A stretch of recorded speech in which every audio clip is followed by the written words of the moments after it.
ಕನ್ನಡಿಗರೇ, ನಾನು ನಿಮ್ಮ ಗೋಟ್ man from ಕರುನಾಡು. ಮೊದಲೆಲ್ಲ 100 ಡೇಸ್ ಅಂತ ಥಿಯೇಟರ್ ಅಲ್ಲಿ ನೋಡ್ತಿದ್ರಿ ಅಥವಾ ಅವಾರ್ಡ್ ಫಂಕ್ಷನ್ ಅಲ್ಲಿ ನೋಡ್ತಿದ್ರಿ. ಆದ್ರೆ ಇವಾಗ ನ್ಯೂಸ್ ಚಾನಲ್ ಅಲ್ಲೇ 100 ಡೇಸ್ ಆಗಿದೆ.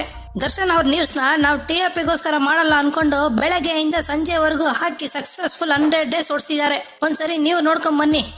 ದರ್ಶನ್ ಅರೆಸ್ಟ್ ಆಗಿ 100 ಡೇಸ್ ಕಂಪ್ಲೀಟ್ ಆಗಿದೆ. ಕೊಲೆ ಕೇಸಲ್ಲಿ ದರ್ಶನ್ ಬಂಧನವಾಗಿ ಇವತ್ತಿಗೆ 100 ದಿನಗಳಾಗ್ತದೆ.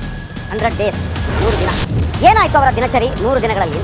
ಒಂದು ಕೊಲೆ, 17 ಮಂದಿ, ಬ್ಲಾಕ್ ಬಸ್ಟರ್ 100 ಡೇಸ್. ದರ್ಶನ್ ಸಿನಿಮಾಗಳು ತೆರೆಗೆ ಅಪ್ಪಳಿಸಿ ಧೂಳೆಪ್ಪಿಸುತ್ತಿತ್ತು. 50 ದಿನ, 100 ದಿನ ಅಂತ ಗೊತ್ತಿತ್ತು.